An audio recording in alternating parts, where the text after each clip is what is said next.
The year was 2022 and I was running, fleeing from painful memories and the shadow of a past that kept haunting me. I was moving to a cabin near the area where my family lived, secluded yet not so distant. It seemed like the perfect refuge, a sanctuary where I could finally find rest and calm my mind. When I moved into the isolated cabin in the middle of the forest, I sought peace and tranquility. I was running away from family conflicts, and the idea of being away from it all seemed like the perfect solution. However, what I found there was far beyond what I could imagine.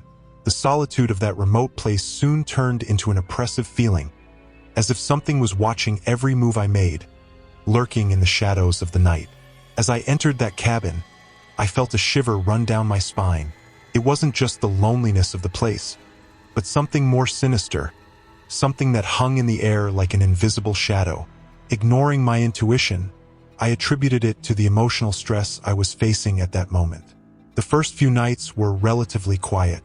I kept myself busy with simple tasks and tried to keep my mind distracted. But then, on the third night, everything changed. As I lay in bed, trying to sleep, I heard whispering voices coming from below. At first, I thought they were just the sounds of the forest at night, but soon I realized they were human voices, whispering indistinct words echoing through the empty corridors of the cabin. My heart started beating faster, and a feeling of fear engulfed me. Trying to stay calm, I went to the bedroom door to check, but there was no one there. The silence of the night was disturbing, interrupted only by the sound of the voices that continued to whisper. I decided to lock the bedroom door and lie down, hoping it was just my imagination playing tricks on me. But then the knocking began. They were loud and rhythmic knocks, as if someone was banging on the door forcefully. My heart froze as I wondered who could be outside, so late at night, in the middle of nowhere. With a lump in my throat, I got up and went to the door, but once again, there was no one there. The feeling of fear intensified, and I knew I needed to do something. I went to the phone to call the police, but found there was no signal. As I turned to go back to the room, I felt a shiver run down my spine. In the darkness, I saw a figure sitting on my bed, staring at the turned-off TV. My scream of horror echoed through the cabin as I backed away, stumbling in my haste to escape from that terrible sight. I ran out of the cabin, not looking back, and only stopped when I reached the nearest town, where I finally managed to call the police. When they arrived at the cabin, they found no one inside. But what haunts me to this day is the feeling that I was never alone in that cabin. Something sinister inhabited that place, something I can't explain. And since then, I dare not return there.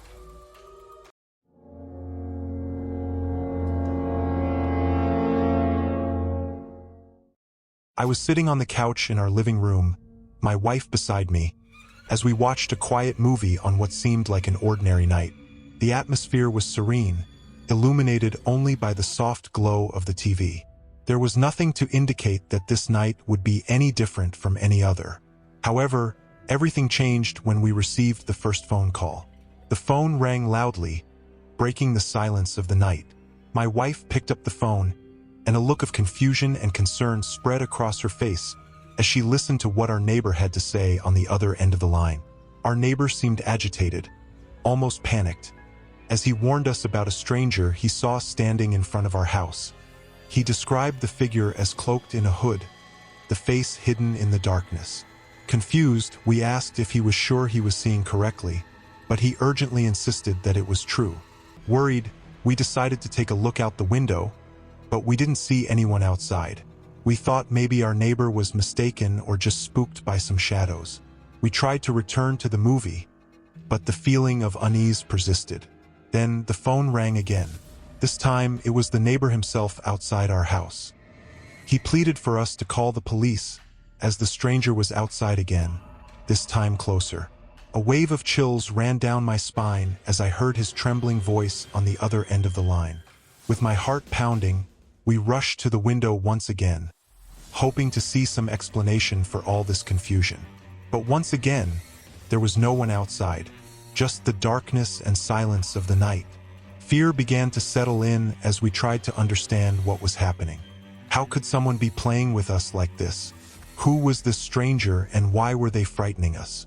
Our minds were flooded with paranoid theories as we tried to find some logical explanation for what was happening. Maybe it was a neighbor with ill intentions, or worse yet, someone who had been silently watching us for some time. Every shadow, every movement outside the window made us jump. Every ring of the phone felt like a hammer pounding on our hearts.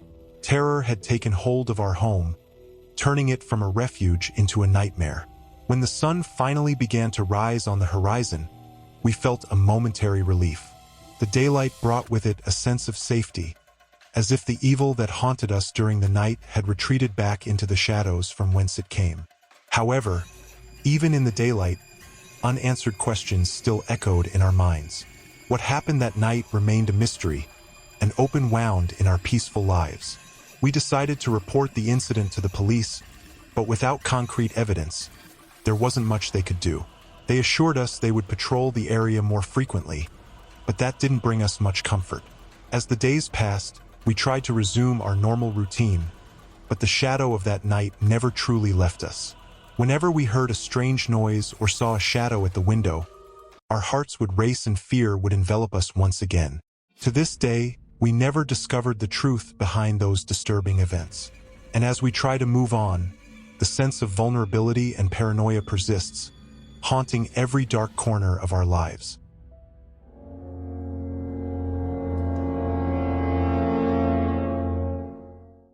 And there I was, walking down the deserted road, shrouded in the darkness of the night.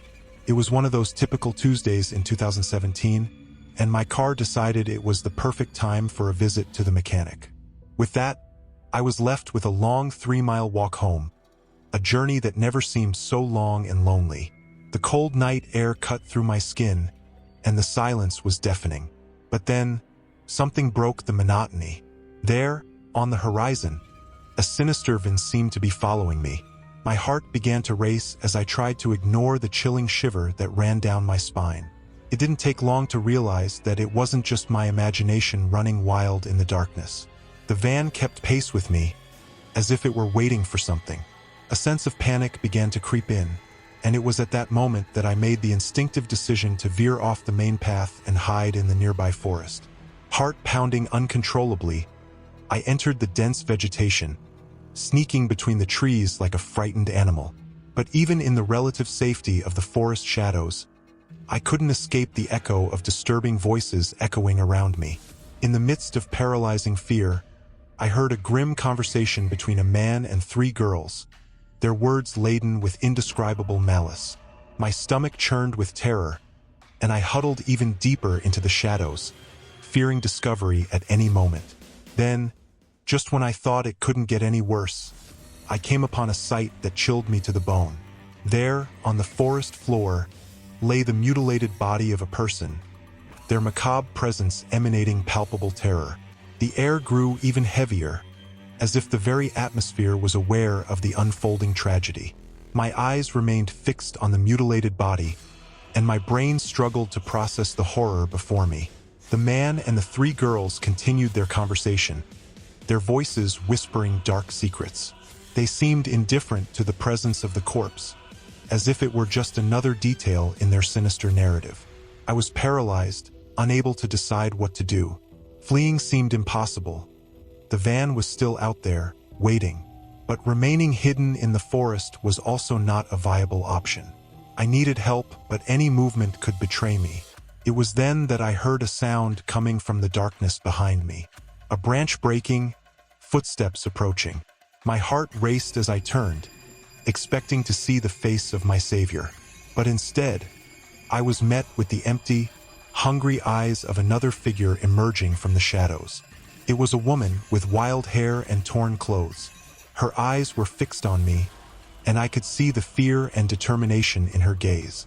She whispered a single word, "Run." Without thinking, I followed her instructions.